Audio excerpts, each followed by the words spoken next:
Iniciaremos oficialmente as atividades da Escola do Legislativo de Varginha, professor Dr. Mário Vane Benfica.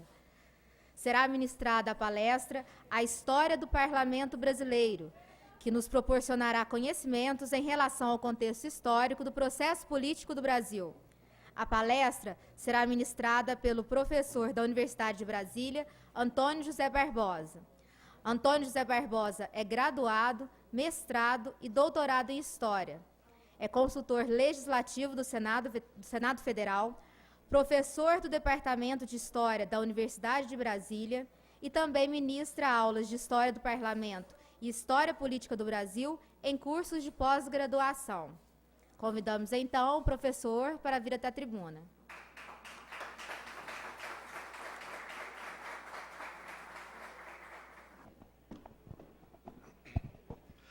Boa noite a todos. Eu vou começar fazendo brevíssimas observações de caráter muito pessoal e, inclusive, tendo o objetivo de deixá-los um pouco mais tranquilos. Bem, a primeira observação é que eu gostaria de me apresentar. Eu sou mineiro, da Zona da Mata, bem distante daqui, de uma cidadezinha minúscula. Ela se chama Guidoval. Para que vocês possam se situar, ela está a 14 quilômetros de Ubá. Fica entre Ubá e Cataguases. Eu acho que isso é importante dizer logo de início que eu sou mineiro, para, de certa forma, a gente se sentir mais em casa. A segunda observação que eu quero fazer diz respeito à minha profissão. Nesse ano de 2015, eu estou completando 44 anos de sala de aula. Não é que eu seja tão velho assim, mas é porque eu comecei a dar aula muito cedo.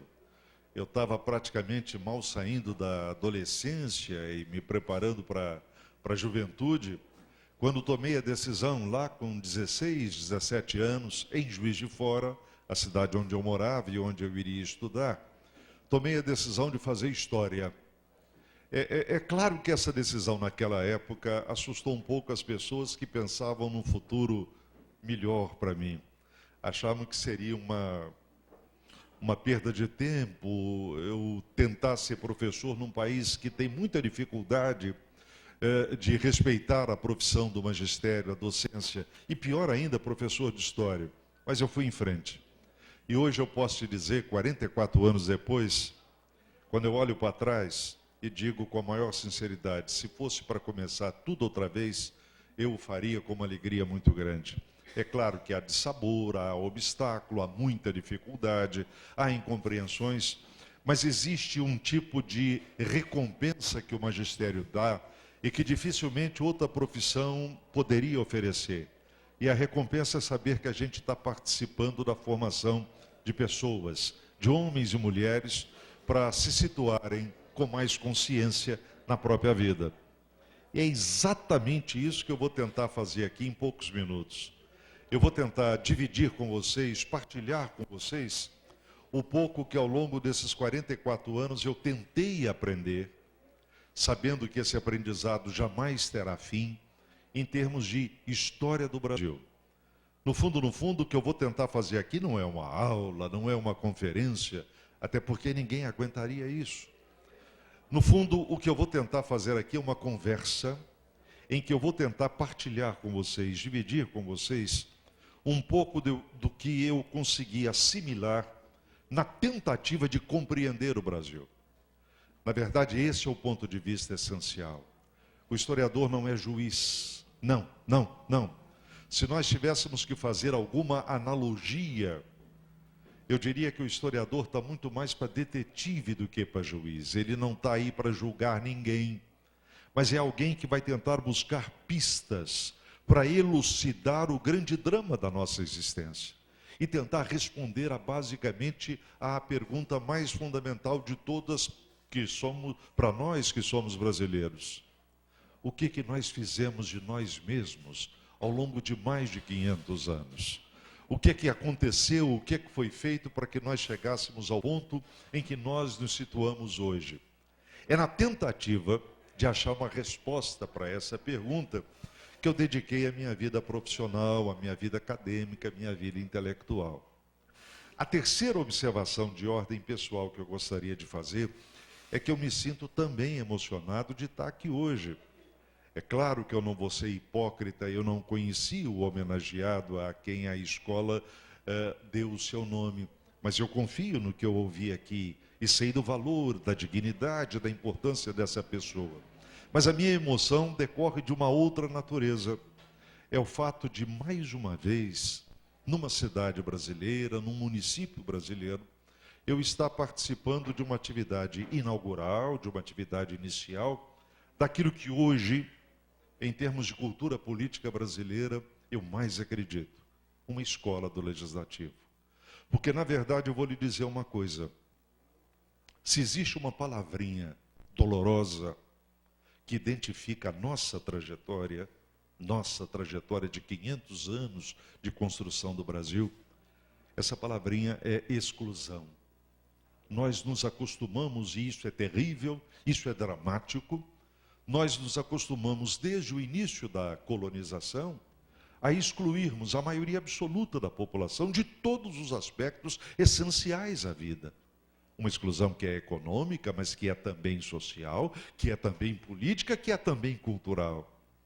Então, no fundo, essa nossa história de 500 anos é uma tentativa de superar esse problema de origem, esse problema de nascença que nos amargura e que, de certa maneira, tanta infelicidade nos ocasionou ao longo de todo esse tempo.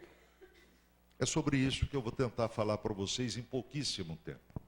Até porque eu acho que viver significa aprender. E é a partir desse aprendizado, que é difícil, não é fácil aprender, é a partir desse aprendizado que a gente vai fazendo escolhas e vai tomando decisões. Nesse meu aprendizado da história, de tantos anos de história, eu busquei uma lição lá na Velha Grécia, no século V a.C. Os gregos tinham uma lição preciosa para quem vai falar em público. Eles ensinaram o seguinte: quando você for falar em público, fale de pé, para que todos o vejam. Fale alto, para que todos o escutem, mas fale pouco, para que todos se lembrem de vocês. O que eu vou tentar aqui é, num espaço de tempo curto, sintetizar essa nossa trajetória, essa nossa experiência. Então você já percebeu, eu não vou falar da história do parlamento em si, mas vou tentar fazer uma síntese da nossa trajetória política, de onde partimos e onde chegamos hoje. Bem, todo mundo aqui sabe, durante pouco mais de 300 anos, nós fomos um anexo da Europa. Nós fomos uma colônia, numa época terrível, porque nos 3 séculos em que o Brasil foi uma colônia de Portugal, o que existia no mundo ocidental, na Europa? O que existia era absolutismo. Não tinha nada de liberdade, nada de democracia, nada de cidadania. Não existiam cidadãos, o que existiam eram súditos. Teve um rei da França que chegou a dizer: o Estado sou eu. Ou seja, a minha vontade é que é a lei. Não tem que ouvir ninguém, ninguém tem que participar de nada. É nesse contexto que o Brasil surgiu para a história. Então não é difícil acreditar ou entender que nos 3 séculos de dominação portuguesa no Brasil, nós nos submetemos, nós nos subjugamos. De vez em quando alguns se levantavam, pegavam em armas, algumas vozes se erguiam contra aquele estado de coisas, mas a realidade era essa. O diabo é que nós ficamos independentes no início do século XIX, em 1822. Pelo que eu ouvi hoje do professor Robson, é a data de construção desse prédio histórico. Pois bem, mas como é que foi a nossa independência? A nossa independência não foi um ato coletivo, não foi um ato da sociedade, até porque a sociedade estava excluída de praticamente tudo. A nossa independência foi uma ruptura que não altera as estruturas básicas que existiam aqui durante 300 anos. E quais eram essas estruturas básicas? Primeiro, um monte de terra nas mãos de pouca gente, é o latifúndio. Segundo, uma economia voltada para exportar, ou seja, uma economia baseada numa monocultura que nunca teve a intenção de desenvolver o mercado interno, mas vender, mas produzir para mandar para o exterior aquilo que o mercado externo estava querendo consumir. E o pior de tudo, foram 300 anos de colônia marcadas pela escravidão. Além de todos os problemas econômicos gerados pela escravidão, há um de ordem moral, que está à frente de todos os outros. A escravidão nega a própria humanidade da pessoa. A escravidão nega a própria dignidade humana. E nós naturalizamos isso, quer dizer, nós convivemos com isso durante todos os 3 séculos de colônia, fizemos a independência, mas mantivemos a escravidão.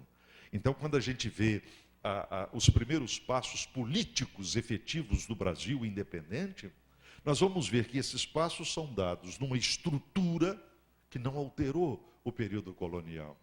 E o que é pior, foi assim durante todo o Império. Em 1889, nós proclamamos a República. Você sabe o que a República representava naquela época para aqueles que lutavam por ela? Representava a modernidade. Se nós acabarmos com a monarquia e proclamarmos o regime republicano, o Brasil vai se identificar com o que de mais avançado existe no mundo atual. É o que se pensava naquela época. Nós nos enganamos pela segunda vez. Nós tínhamos nos enganado com a independência do jeito que ela foi feita. E agora com a República. Foi um golpe de Estado, foi um golpe militar. Em pouco tempo, inclusive, os militares foram alijados do poder. E quem vai assumir o controle da República? Os grandes proprietários de terra, os grandes latifundiários, sobretudo de São Paulo e de Minas Gerais. Numa época em que a terra era o critério fundamental de riqueza. A terra era muito mais do que algo onde se plantava. A terra era aquilo que gerava o poder político, econômico, social e cultural. Foi assim até 1930, mais ou menos. Quando mais uma vez tivemos, sem a participação da sociedade, esse é o detalhe, a imensa maioria da população continuava excluída, tivemos a chamada Revolução de 1930. Ali começou a Era Vargas.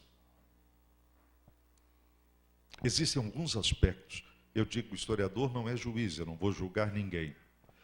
Vargas, por exemplo, é uma figura que serve para tudo que você possa imaginar.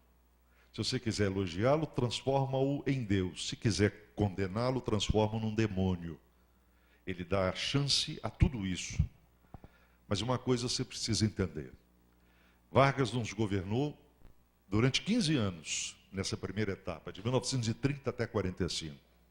É um momento, e eu falo isso sobretudo para os mais jovens, eu acho que mais jovens são todos aqui, à exceção de Flora e de mim. Esse período de 30 a 45 é um período marcante na história do mundo inteiro, inclusive a nossa. Para você ter uma ideia, é uma época de crise muito profunda, que começou na economia. São milhões e milhões de pessoas perdendo emprego, sem ter possibilidade de alimentar os próprios filhos, vivendo de sopa oferecida por governos. É um quadro de devastação econômica total.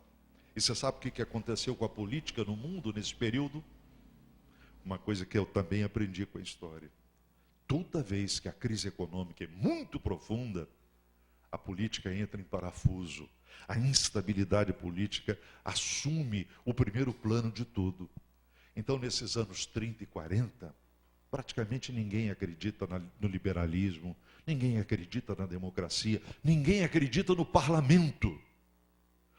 A situação estava tão grave, era tão ruim, que as pessoas queriam uma resposta imediata, queriam uma solução imediata. E parlamento não existe para soluções imediatas. Seja a Câmara Municipal, Assembleia Legislativa, Congresso Nacional, o parlamento é o local de troca de ideias, de defesa de posições, muitas vezes antagônicas. Então, as decisões que o parlamento, pela sua própria natureza, toma, são decisões que precisam ser maturadas. E isso implica necessidade de tempo. Mas com aquela crise horrorosa, ninguém quer dar tempo a tempo. Então, você sabe o que aconteceu com as populações, de uma forma geral? Vão cair de joelhos na frente de pessoas que prometem a salvação imediata, da noite para o dia. colocam no poder projetos autoritários. Mais do que isso, projetos totalitários de poder. E o que é o totalitarismo? É aquele tipo de regime em que o indivíduo não vale nada. O que vale é o todo, que é o conjunto, e esse todo se identifica com a pátria. É Mussolini na Itália, é Adolf Hitler na Alemanha, é Franco na Espanha, é Salazar em Portugal. No Japão, o fascismo chegou lá no Japão, lá no Extremo Oriente, em todo lugar. Getúlio não foi diferente. Getúlio começa a modernização do Brasil por essa via também autoritária, também antidemocrática, mas com um detalhe. Aconteceram neste momento, graças a essa conjugação de fatores do mundo naquele momento, aconteceram duas coisas importantíssimas para nós. Primeiro, nós começamos a nos desenvolver em termos econômicos. A economia brasileira sofre um solavanco altamente positivo. E a gente vai aos pouquinhos deixando para trás aquela experiência de agricultura, ou agricultura de subsistência, ou monocultura exportadora. E o Brasil começa a se industrializar. A criação da Companhia Siderúrgica Nacional de Volta Redonda, a criação da Companhia Vale do Rio Doce e, alguns anos depois, a criação da Petrobras. São exemplos de mudanças estruturais. O Brasil estava mergulhando finalmente no século XX, com uma economia que se dinamizava. O segundo aspecto positivo, pela primeira vez, nós fomos apresentados aos direitos sociais. Isso é uma novidade fantástica. Existe uma frase, que eu não sei se ela foi dita, mas se não foi, ela foi pensada, do presidente deposto em 1930, Washington Luiz. Teriam levado a ele uma análise dos problemas graves que estavam acontecendo no país, da insatisfação de setores importantes da sociedade. A questão social está muito grave, presidente. Ele falou, questão social? Questão social é caso de polícia. Ou seja, está reclamando de direito, desce o cacetete. Era essa visão que existia no Brasil até então. E na era Vargas, nós fomos apresentados aos direitos sociais. Então, pela primeira vez, é possível falar, por exemplo, de uma legislação trabalhista, que, aliás, vai ser consolidada, vai ser estruturada por volta de 1942. Mas, sob o ponto de vista político, foi uma tragédia. Olha só, o país se modernizava em termos econômicos, o país se modernizava em termos de direitos sociais, mas sepultava, asfixiava, enterrava por completo os direitos políticos. Não há participação de nada. Não existe deputado estadual, não há mais deputado federal, não existe senador. Só existe Câmara Municipal, porque o exercício do poder municipal, segundo os donos do poder naquela época, não oferecia maiores riscos. O presidente da Câmara, doutor Rômulo, o presidente da Câmara era o prefeito. Ele era o agente executivo. Não há participação política. Os cargos públicos que hoje nós elegemos eram preenchidos por nomeação. Em 1945 termina essa ditadura. Duas coisas importantes aconteceram no mesmo ano. O primeiro deles foi o fim da Segunda Guerra. Pode parecer estranho o que eu vou te dizer, e sobretudo para os mais jovens, mas em 1945, quando a Segunda Guerra terminou, começa a pairar no mundo um sentimento de exaustão em relação à guerra. Chega, ninguém aguenta mais. Num espaço de apenas 20 anos, isto é, no espaço de uma só geração, o mundo foi levado a 2 guerras mundiais. Então, quando em 45 termina a Segunda, o sentimento majoritário que está gravitando pelo mundo é o sentimento de paz, de cooperação internacional. É esse espírito que norteia a criação da Organização das Nações Unidas, que não por acaso surgiu apenas 3 meses depois de terminada a Segunda Guerra. Aliás, hoje, 8 de maio, são 70 anos do fim da Segunda Guerra na Europa, porque no Japão ela continuou, só terminou em agosto com as bombas atômicas. Ademais, quando o mundo começa a tomar conhecimento das fotos das imagens dos campos de concentração nazistas, quando o mundo começa a tomar conhecimento do horror que foi o Holocausto, não é? 6 milhões de judeus assassinados de forma torpe, milhares de ciganos assassinados pelo único fato de serem ciganos, milhares de homossexuais assassinados pelo único fato de serem homossexuais. Ou seja, quando o mundo vai tomando conhecimento daquela barbárie, amplia-se o sentimento de defesa da democracia, das liberdades e da paz. Esse clima entra no Brasil.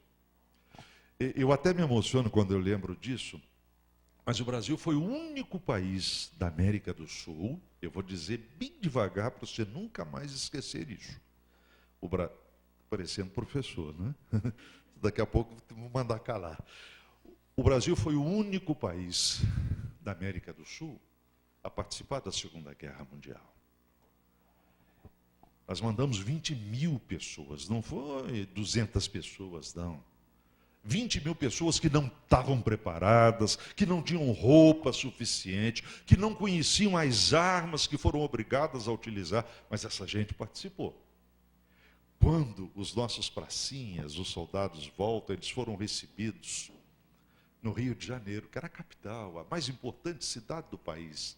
O país parou, foi feriado. Eu acho que a população do Rio inteira foi para o centro da cidade para jogar papel picado. Naquela época não havia muita preocupação ambiental, né? Jogar papel picado nesses pracinhas que foram lutar pela democracia contra a barbárie nazifascista. E aqui dentro o país mergulhado numa ditadura. Não deu outro. Poucos meses depois, a guerra terminou em maio, 8 de maio. Em outubro desse mesmo mês, Getúlio Vargas foi apiado do poder. Começou aí, e eu acho que para uma escola do Legislativo, talvez seja esse o ponto mais interessante, começa aí uma das mais bonitas, na minha opinião, uma das mais bonitas experiências históricas que o Brasil viveu.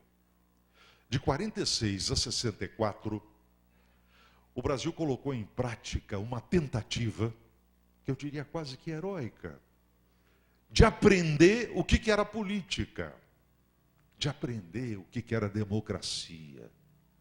Como a gente partiu praticamente do zero, eu não falei da exclusão, como a gente partiu praticamente do zero, a gente cometeu uma quantidade horrorosa de equívocos. Tivemos crises atrás de crise nesse período. Olha, é um período curto, de 46 a 64.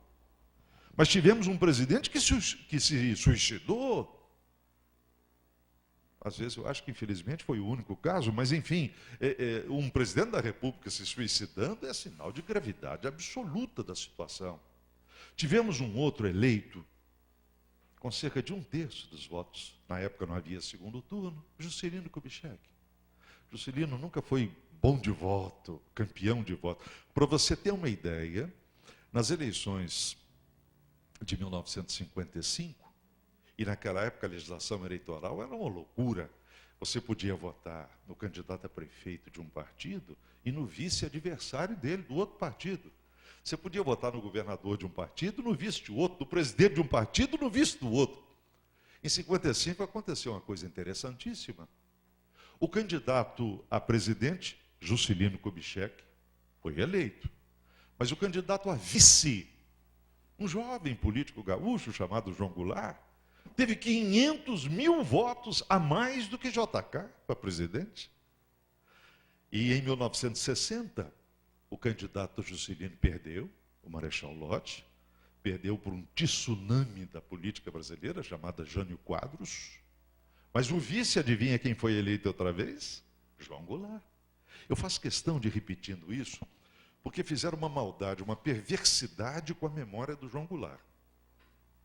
Aconteceu com ele, depois de 64, uma coisa terrível. Ele foi apagado da história. Ninguém se preocupou nem de dizer se ele era bom e nem se ele era ruim. Simplesmente é como se ele não tivesse existido. Apagaram, apagaram, apagaram. Eu duvido, Eudor, que nas escolas ainda hoje, a criança no ensino fundamental ou no ensino médio aprende alguma coisa sobre quem foi João Goulart, o que foi o governo dele. Não, ele foi apagado. E eu estou te dando um exemplo por 2 vezes. Ele foi eleito vice-presidente da República, numa época em que se votava diretamente para isso. Enfim, essa experiência de 46 a 64 foi uma experiência traumática sob vários aspectos, mas foi ajudando a gente a amadurecer. Para você entender melhor o que aconteceu, eu estou de olho no relógio, porque está todo mundo cansado, né? Não, fala, tá bom, professor, continua. Tá bom. Tá vendo? A gente precisa desse apoio, né? Só podia falar um pouquinho daquele parlamentarismo que o Tancredo foi chato? Vou lá, talvez, se der tempo. Mas eu quero te dar uma outra informação para você entender que as transformações políticas sempre estão circunstanciadas, estão ligadas, estão vinculadas a mudanças estruturais mais fortes. Às vezes subterrâneas, que a gente não enxerga aparentemente, mas que estão mexendo, como se fosse uma espécie de terremoto lá por baixo. Aconteceu com o Brasil um fenômeno depois da Segunda Guerra Mundial, depois da Era Vargas, pouquíssimas vezes vistos no mundo. Foi a mudança radical que aconteceu com a fisionomia demográfica do Brasil. Desde o século XVI, quando começou a colonização, até o final da Segunda Guerra Mundial, o Brasil era um país agrário. A sociedade brasileira era uma sociedade ruralizada. Para você ter uma ideia, no censo do IBGE de 1950, 75% da população brasileira viviam no campo. Eu vou repetir. De cada 10 brasileiros, quase 8 viviam na roça. Apenas quase 2 viviam nas cidades. Isso em 1950. 20 anos depois. Lembra da Copa no México? Copa do Mundo? O Brasil foi tricampeão. Lembra da musiquinha que o Brasil inteiro cantava? Você lembra como é que começa a letra? 90 milhões em ação. Esse dado é importante para você entender o que eu vou lhe dizer. Em 1970, nós éramos 90 milhões de habitantes. Guardou o número? Pois bem, entre 1950 e 1970, portanto, num espaço de apenas 20 anos, 39 milhões de brasileiros migram do campo para a cidade. É um outro país que surgia. É um outro Brasil, urbanizado, vivendo num país cuja economia se industrializava muito rapidamente. E são essas indústrias, é o caso da siderurgia em Volta Redonda, é o caso da indústria automobilística com todas as suas ramificações em São Paulo, enfim, que estão atraindo milhões e milhões de brasileiros que vão fugindo das péssimas condições históricas que envolviam essa gente no interior, na roça, e vão tentar uma vida melhor para os seus filhos, normalmente famílias numerosas. Provavelmente aconteceu com as famílias de muitos de nós que estamos aqui presentes. Vão carregando seus filhos para as cidades, para tentar um emprego, para tentar ter uma vida melhor e principalmente dar instrução, dar educação àquilo que os pais não tiveram. Os pais normalmente eram analfabetos. Isso altera a política brasileira. Isso altera. Eu vou te dar um exemplo só. Em 1945, quando a ditadura do Estado Novo acabou, foram criados os partidos políticos. O país ia começar a se democratizar. O maior de todos era o PSD, Partido Social Democrático, que não tem nada a ver com esse que existe aí hoje. O PSD era o partido dos grandes proprietários rurais, dos antigos coronéis do interior. Era disparado o maior de todos. O segundo era a UDN, União Democrática Nacional. Basicamente um partido de classes médias urbanas. E o terceiro, que surgiu pequenininho, era o PTB, Partido Trabalhista Brasileiro, que também não tem nenhuma relação com o PTB de hoje. Você sabe o que aconteceu? entre 45 e 65, quando esses partidos foram fechados por um ato de força do regime militar. Eu fiz essa conta.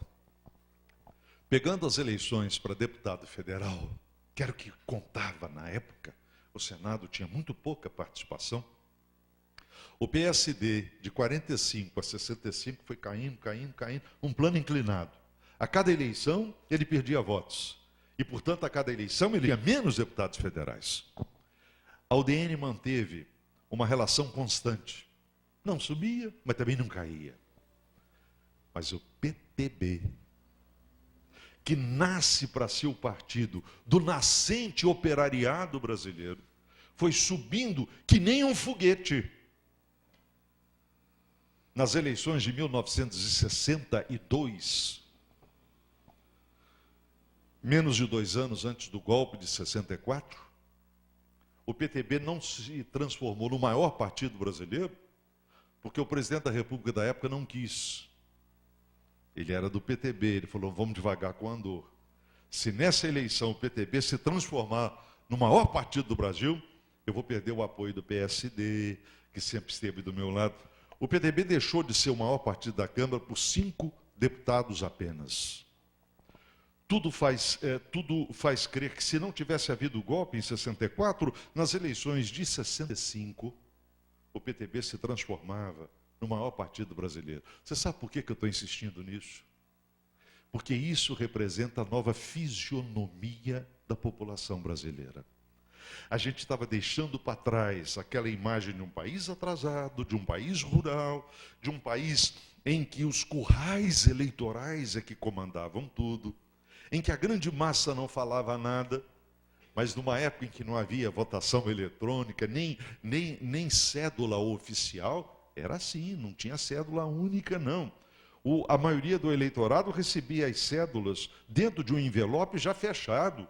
E se o sujeito perguntasse ao coronel, em quem que eu vou votar? Ele falou, cala a boca, o voto é secreto. Ou seja, o sujeito vai levar o envelope já prontinho, jogar na urna, sem saber sequer em quem que ele estava votando. Isso foi mudando na medida em que o Brasil se urbaniza, na medida em que o Brasil se industrializa. Isso incomodou tanto que veio o golpe de 64. E aí nós tivemos 21 anos de regime de força. Depois eu converso sobre o parlamentarismo, porque não vai dar tempo. Com um detalhe. Mesmo durante o regime autoritário, independentemente da vontade dos novos donos do poder, o Brasil não deixou de se transformar. O Brasil continuou se modernizando, economicamente falando. E com um detalhe, o brasileiro, a população, a sociedade brasileira, não deixou de fazer política e não deixou de participar do jogo eleitoral. Você pode me dizer, mas a gente não votava para o presidente. É verdade. Durante algum tempo a gente nem votava para governador. Mas para deputados estaduais e federais, senadores, vereadores e prefeitos, estávamos lá votando. E o alistamento eleitoral continuou sendo obrigatório. O voto continuou sendo obrigatório. Então, na verdade, o país não parou, nem econômica e nem politicamente falando. Isso vai selar o fim do regime militar. Nos 10 primeiros anos, 64 a 74, o regime autoritário teve apoio maciço da população. Você não está exagerando, não, professor? Não estou, não. Para você ter uma ideia, o regime militar acabou com os partidos e criou um artificial bipartidarismo. Só tinha 2. O partido do governo, que era a Arena, e o partido da oposição, que era o MDB. Não tem nada a ver com o PMDB de hoje. Era outra coisa. Então, de um lado, o partido que apoiava o regime militar, a Arena, e do outro, aquele que lhe fazia oposição. E uma oposição que tinha que ser moderada, porque senão vinha a cassação de mandato, vinha a suspensão de direitos políticos, etc. e tal. Eu vou dizer uma coisa que talvez muitos aqui não se lembrem ou não sabem. Nas eleições de 1970 e de 72, a vitória da Arena, que era o partido do regime militar, foi tão avassaladora, tão avassaladora que muitos políticos da oposição chegaram a pensar seriamente em fechar o MDB. E o raciocínio deles até que fazia sentido. Para que a gente vai ficar fazendo esse papel de idiota aqui? A gente está ajudando a ditadura a se mostrar para o mundo para falar, olha que no Brasil tem democracia, tem eleição, tem partido de oposição, e a gente só perde. Até que veio a eleição de 74. Ninguém esperava o que aconteceu. Ninguém, absolutamente ninguém. Porque em 70 e 72, a vitória situacionista foi violentíssima. Bem, em 74, nós tivemos a vitória ostensiva, explícita da oposição. Por quê? Várias razões. Eu aprendi também, na história como na vida, nenhum fato importante tem só uma causa. Em tudo na vida, em tudo na história, são sempre conjugações de fatores que explicam os fatos, os acontecimentos. Eu te diria que em 74, 2 fatores se conjugaram para a vitória inesperada, surpreendente da oposição. A crise econômica, porque nos anos anteriores vivia-se o milagre brasileiro. Surgiu uma classe média que foi adorando botar dinheiro no bolso, a julgar na Bolsa de Valores, etc. e tal. Foi um milagre do ministro Delfim Neto. Em 73 veio a crise do petróleo. Foi mais uma guerra entre árabes e judeus. Mais uma vez os árabes perderam, mas pela primeira vez resolveram transformar em arma política a sua maior riqueza, que era o petróleo. O preço do barril do petróleo da noite para o dia quintuplicou. O milagre brasileiro se sustentava em empréstimos do exterior. Os juros foram para a estratosfera. Acabou o milagre. Essa é uma causa. A outra foi uma estratégia política. Fora da política não há salvação. Que estratégia foi essa? Lembra quando eu te falei que algumas lideranças da oposição chegaram a pensar em fechar o MDB? Outras lideranças se levantaram e disseram, fechar não, vamos reagir. Entre esses líderes estavam um veterano deputado federal, magro, esguio, com uma oratória extraordinária, chamado Ulisses Guimarães. E Ulisses, junto com alguns companheiros, tomou uma decisão fundamental. Haveria eleição para presidente da República em 73. A eleição era indireta, todo mundo sabia que era eleição de cartas marcadas. Não tem chance nenhuma de, numa eleição indireta, a oposição vencer. Mas vamos fazer o seguinte, foi esse o raciocínio do Ulisses. Vamos aproveitar que existe uma legislação eleitoral e vamos fazer campanha. Vamos seguir o que a lei da ditadura está permitindo. Pode fazer comício? Não. Mas pode fazer reunião fechada? Em escolas, em teatros, em sindicatos? Pode. A legislação permite. O doutor Ulisses começou a visitar o país inteiro com um velhinho muito respeitado, que era o candidato a vice dele, Barbosa Lima Sobrinho, presidente da Associação Brasileira de Imprensa. E essa gente foi começando a falar. E a cada vez que eles iam se encontrar num lugar, um maior número de pessoas ia para ouvir. Ficava do lado de fora, então eles botavam alto-falante nas janelas, e as pessoas lá fora ouvindo, e batendo palma e gritando. Até que aconteceu um fato. O doutor Ulisses chega para falar em Salvador, Bahia, capitania de Antônio Carlos Magalhães. Quando o doutor Ulisses está chegando, acompanhado pela sua equipe, está chegando na porta do teatro para falar, o que ele encontra? A tropa de choque com cães amestrados na porta do teatro para impedir que ele entrasse. Foi o erro fatal da ditadura.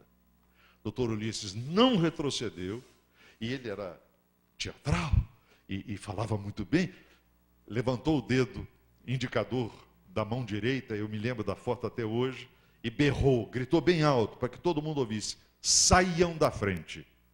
abram espaço para o presidente da oposição no Brasil. Qual é o elemento da tropa de choque que teve coragem de jogar cachorro em cima dele? Ele foi abrindo espaço, entrou e fez o discurso que ele queria fazer. No dia seguinte, os jornais botaram essa foto na primeira página, do doutor Ulisses desarmado, só com as suas ideias e com a sua voz, à frente de uma tropa de choque com cachorro. Essa foto foi publicada nos jornais da Europa, nos jornais dos Estados Unidos. Ali, o regime militar começou a perder. No ano seguinte, tivemos eleições legislativas. Todo mundo trazia aquela lembrança da vitória da Arena em 70 e 72. Os grandes nomes da oposição não tiveram coragem de se lançar em campanha majoritária. No máximo, para deputado, que o voto é proporcional. Aqui em Minas, por exemplo, quem era o nome mais forte da oposição? Ele sempre foi oposição. Doutor Tancredo. Doutor Tancredo, o senhor aceita ir para o sacrifício e ser candidato ao Senado? Era uma vaga só. Eu falei assim, meu filho, não dá. Eu tenho que ser candidato a deputado federal, porque eu mantenho a tribuna para falar o que eu tenho que dizer. E em São Paulo, doutor Franco Montoro, o senhor aceita ir para o sacrifício? Ser candidato ao senador? Não dá.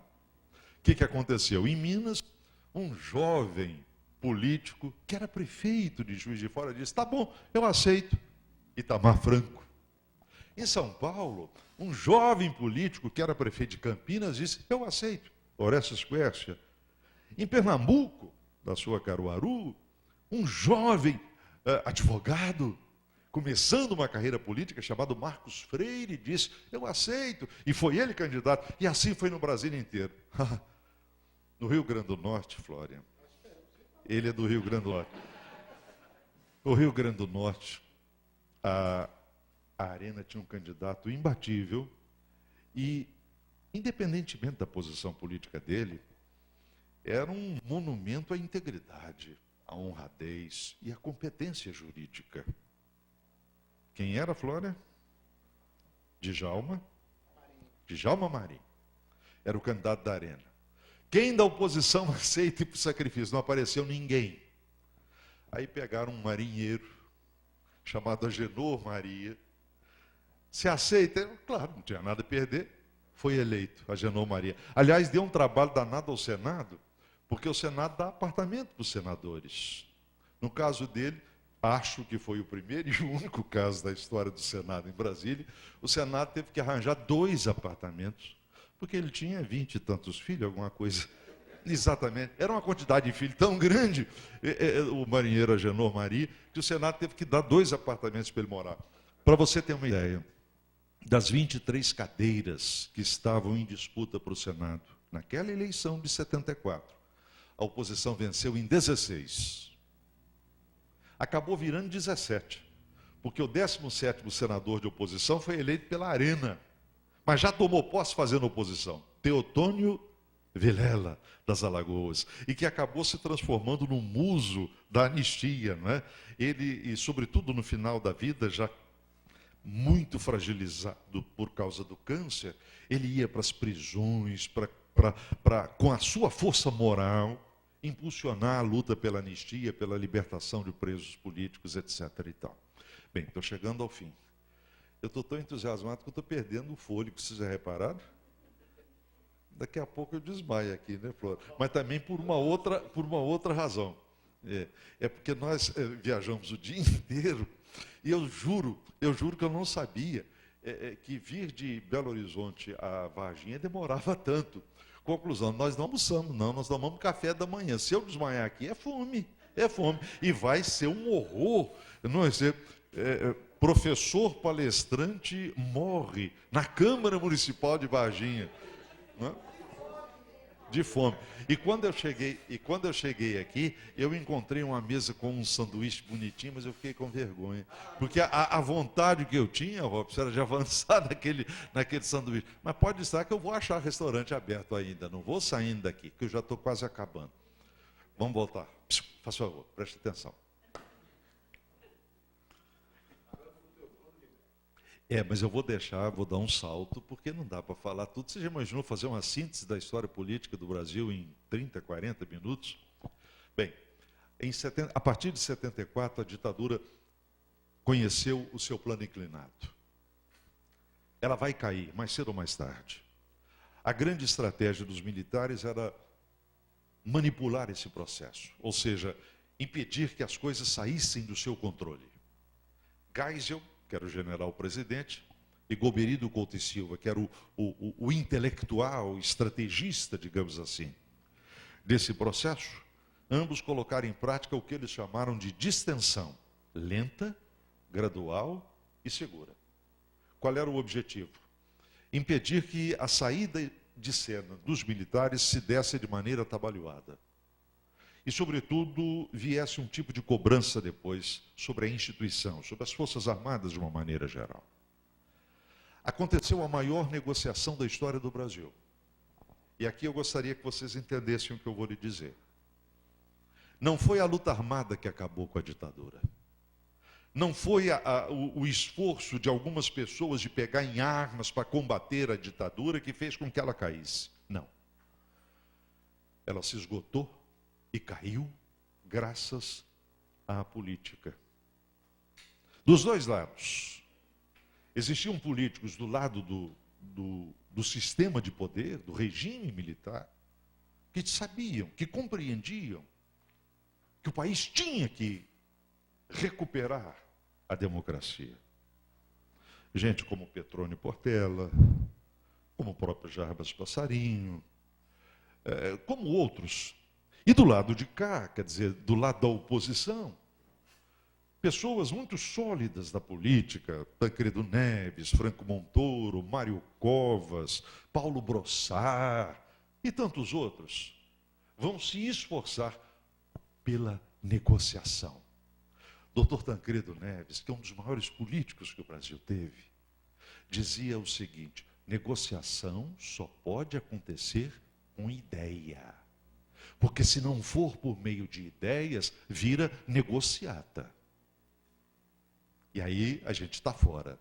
Foi negociação séria, que tornou possível o reencontro do Brasil consigo mesmo. E nesse ponto emerge a figura institucional do Senado. Eu falei para você que de 46 em diante o Senado ficou em segundo plano. Ele era uma casa revisora. O grande debate, a grande discussão, a grande votação era feita na Câmara. O Senado revisava. Pouquíssima coisa ele alterava. A partir das eleições de 74, esse quadro se altera. A Câmara continua sendo um elemento muito importante na disputa política, mas, de certa maneira, o eixo se deslocou. Passou o tapete verde e veio para o tapete azul. Isto é, foi saindo da Câmara e foi vindo para o Senado. Não por outra razão. A partir dali, e isso as eleições de 78 e 82 confirmaram, as grandes lideranças políticas estaduais, a começar pelos governadores, ao término de seus respectivos mandatos, se candidatavam ao Senado. O Senado passou a ser uma caixa de referência da política brasileira. Mas enquanto isso estava acontecendo, a sociedade estava se movimentando, estava se movendo. Dois acontecimentos provam isso. A luta pela anistia, em que as pessoas vão para as ruas para pedir anistia ampla, geral e restrita, e que finalmente aconteceu. E principalmente, a campanha pelas diretas já, cujo slogan era: eu quero votar para presidente. Eu lhe dou a minha palavra. Na história contemporânea do Brasil República, nenhum movimento popular foi mais forte do que esse. 2 meses apenas. 2 meses apenas. O Brasil parou para se mobilizar, para exigir a volta das eleições diretas. Não é pelo simples fato do povo poder votar outra vez para presidente, mas essa eleição direta tinha um simbolismo extraordinário. Significava o fim do regime de força, o fim do regime autoritário, a volta da democracia. Não houve vitória em relação a isso. Mas você sabe qual foi a resposta da sociedade brasileira? Foi a eleição indireta de Tancredo. Foi indireta? Foi. O regime militar foi obrigado a provar do seu próprio veneno.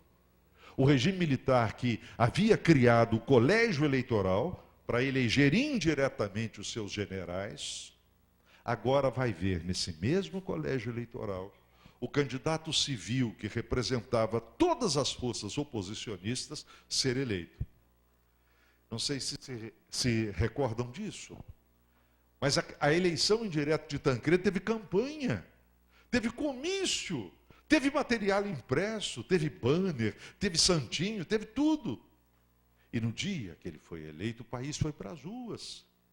A cada voto que o rádio e a televisão anunciavam a favor de Tancredo, o país se movimentava, não batia a panela não, batia a palma, né? E demonstrava toda a sua alegria. Na hora que foi dado o voto decisivo, houve uma explosão de foguete no país inteiro. Era a sociedade brasileira se reencontrando pela política, a partir de toda uma negociação no Congresso Nacional, no Parlamento, que é a representação máxima da atividade política, que o Brasil se reencontrou com a democracia. De lá para cá, ele está tendo uma experiência que pode parecer problemática. É claro, se eu pego um menino hoje, em 2015, e pergunto o que você está achando do Brasil, ele vai dizer, está um horror. Está, sob certos aspectos, está sim um horror. Mas você não imagina o que era o Brasil de 100 anos, o Brasil de 150 anos. Olha, nós estamos em 2015, daqui a pouquinho, em 2022, nós vamos celebrar 200 anos de independência. Você não imagina o que nós somos capazes de mudar nos últimos 40, 50, 60 anos. Cheios de problemas ainda. E uma razão fundamental para que os problemas ainda existam na política, você sabe qual é? A fragilidade absoluta do sistema educacional brasileiro. Não existe um setor da sociedade brasileira em que a perversidade seja mais forte do que na educação. Nós conseguimos uma vitória que é a entrada de toda criança no início do ensino fundamental. Mas o preço que a gente está pagando é altíssimo, ensino de péssima qualidade. Nós não fomos capazes até hoje de fazer essa única revolução de que temos necessidade. Mas veja, nós estamos completando agora, em 2015, 30 anos da eleição indireta de Tancredo Neves. São 30 anos de normalidade democrática, com todos os problemas. Imagine você, nesse período de 30 anos, nós chegamos inclusive a apiar do poder, via impeachment, um presidente eleito pelo voto direto. O país não se suicidou, o país não morreu, os dias continuaram a nascer do mesmo jeito, com o sol despontando, para você entender que não houve crise alguma que exigisse a volta dos militares, que exigisse um regime de força. Nada disso, nós conseguimos vencer a grande crise, que representou um fato inédito, o impeachment de um presidente da República. Eu acho que o que nós estamos vivendo agora, na culminância desses 30 anos, é o reflexo do nosso próprio amadurecimento. E amadurecer dói. Dói. Faça uma analogia com a vida humana.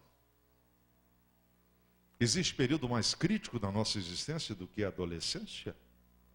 A adolescência é o salto para um amadurecimento. É o momento da dor profunda, em que a gente vai deixando de ser a criança para ser um adulto que ainda não foi. A mesma coisa está acontecendo com a democracia brasileira.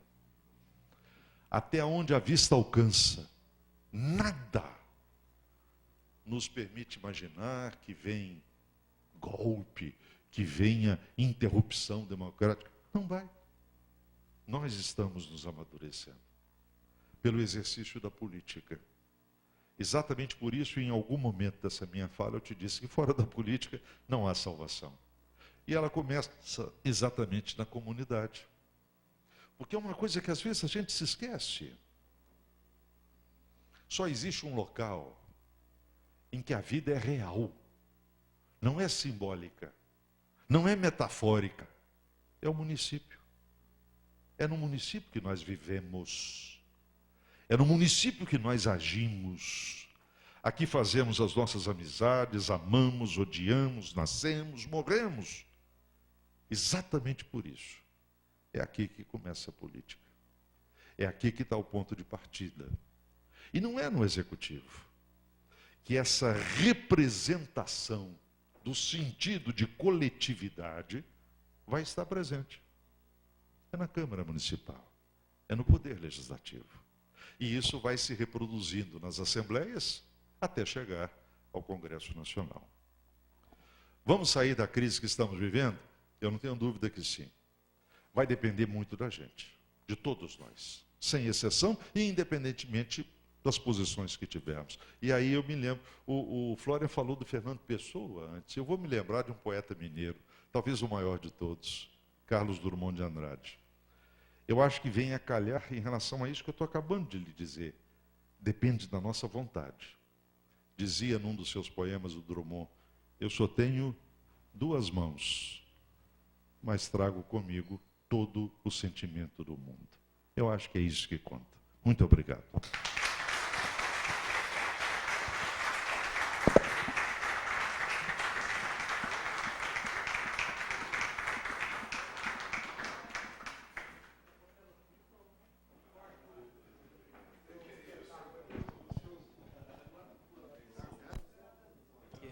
Em nome da Escola Legislativa, Dr. Mário Vane Benfica.